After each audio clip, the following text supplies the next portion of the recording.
Hi friends, എല്ലാവരും സുഖമായിട്ടിരിക്കണമെന്ന് വിശ്വസിക്കുന്നു.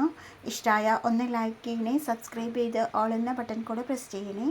എന്താ ഉണ്ടാക്കാൻ പോകുന്നതെന്ന് നോക്കാം. കുറച്ച് മത്തി വൃത്തിയാക്കി വെച്ചിട്ടുണ്ട്. ഇത് ഒരു അടിപൊളി കറി, തേങ്ങാപ്പാലൊക്കെ വെച്ചിട്ട് ഒരു അടിപൊളി കറി എങ്ങനെ ഉണ്ടാക്കാൻ നോക്കാം. ഒരു ജാറെടുത്ത് വെച്ചിട്ടുണ്ട്. അതിലോട്ട് കുറച്ച് ചെറിയ ഉള്ളി, കുറച്ച് വെളുത്തുള്ളി ഇട്ട് കൊടുക്കാം. വലിയൊരു തക്കാളി ഇത് കട്ട് ചെയ്തിട്ട് കൊടുക്കാം. 1.5 ടേബിൾ സ്പൂൺ മുളക് പൊടി, 1/2 ടീസ്പൂൺ മഞ്ഞൾപ്പൊടി, 2 ടീസ്പൂൺ മല്ലിപ്പൊടി ഇട്ട് കൊടുക്കാം. ഇതെല്ലാം കൂടി നന്നായിട്ടൊന്ന് അരച്ചെടുക്കണം. ഒരു ചട്ടി ചൂടാവാൻ വെച്ചിട്ടുണ്ട്. അതിലോട്ട് നമുക്ക് 2 ടേബിൾ സ്പൂൺ വെളിച്ചെണ്ണ ഒഴിച്ച് കൊടുക്കണം.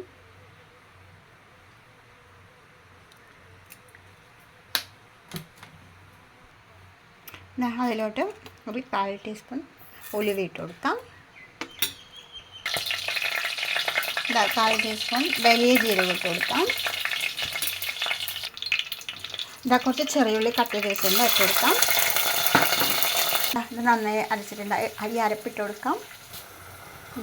എല്ലാം കൂടി എണ്ണയിൽ നന്നായിട്ടൊന്ന് വഴറ്റിയെടുക്കണം കേട്ടോ. റെസ്റ്റോറൻറ്റ് ടേസ്റ്റിലൊക്കെ മീൻകറി ഉണ്ടാക്കില്ല, ആ ഒരു ടേസ്റ്റാണ് കേട്ടോ. ഭയങ്കര ടേസ്റ്റാണ് കഴിക്കാനായിട്ട്. ഈ എണ്ണയിൽ തന്നെ നന്നായിട്ട് ഇത് മൂത്ത് തരണം. ഇങ്ങനെ പീസ് മീനുകളിലും ഇങ്ങനെ കറി ഉണ്ടാക്കാം, നല്ല ടേസ്റ്റായിരിക്കും. ചെറിയ മീനിലും ഉണ്ടാക്കാം. ഇത് ഏകദേശം മൂത്ത് വന്നു തുടങ്ങിയിട്ടുണ്ട്. നല്ലൊരു മണമൊക്കെ വന്നു തുടങ്ങിയിട്ടുണ്ട്. ഇതിങ്ങനെ പച്ച അരച്ച് ചേർക്കുന്നതുകൊണ്ട് തന്നെ ഒരു സ്മെല്ലുണ്ടാവും. അത് ഉണ്ടാവാതിരിക്കാൻ വേണ്ടിയിട്ടാണ് ഇങ്ങനെ നന്നായിട്ട് എണ്ണയിൽ തന്നെ മൂപ്പിക്കുന്നത് കേട്ടോ. അതിലോട്ട് 3 പച്ചമുളക് കട്ട് ചെയ്തത്, ഒരു കൊത്ത് കറിവേപ്പില ഇട്ട് കൊടുക്കാം. ഒരു നാരങ്ങ വലിപ്പത്തിൽ വാളൻപുളി എടുത്തിട്ടുണ്ടായിരുന്നു, അത് പിഴിഞ്ഞിട്ട് ഒഴിച്ചു കൊടുക്കാം. ആ പുളി ഒഴിച്ചു, പാകത്തിനുള്ള കുറച്ച് വെള്ളം ഒഴിച്ചു കൊടുത്തു, പാകത്തിനുള്ള ഉപ്പിട്ട് കൊടുത്തു. ഇതൊന്ന് മൂടി വെച്ച് കൊടുക്കാം, തിളയ്ക്കട്ടെ. ഇപ്പം നന്നായിട്ട് ഒന്ന് കുറുകിയിട്ടുണ്ട്. എണ്ണയൊക്കെ ഒരു മേലെ പാറി വന്നിട്ടുണ്ട്. ഇതിലോട്ട് തേങ്ങാപ്പാൽ ഒഴിച്ചു കൊടുക്കാം. ഒരു വലിയൊരു മുറി തേങ്ങ ചിരവി പാലെടുത്തതാണ്, 1/4 പാൽ മാത്രം.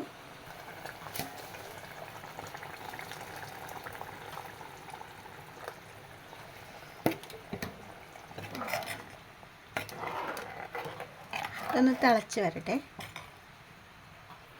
ഇപ്പോൾ കറിയൊക്കെ ഒന്ന് കുറുകി വന്നിട്ടുണ്ട്, നന്നായി തിളച്ചിട്ട് കുറുകിയിട്ടുണ്ട്. ഇതിലോട്ട് മീനിട്ട് കൊടുക്കാം, തേങ്ങാപ്പാൽ.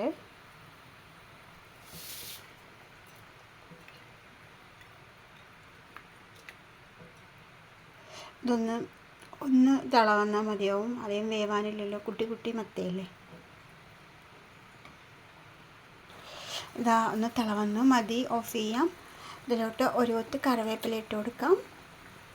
ലേശം പച്ച വെളിച്ചെണ്ണ ഒഴിച്ച് കൊടുക്കാം.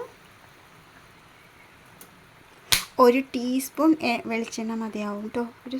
നല്ലൊരു മണം ഉണ്ടാവും പച്ച വെളിച്ചെണ്ണൻ്റെ. നല്ല ടേസ്റ്റി ആയിട്ടുള്ള മീൻകറി റെഡി ആയിട്ടുണ്ട്.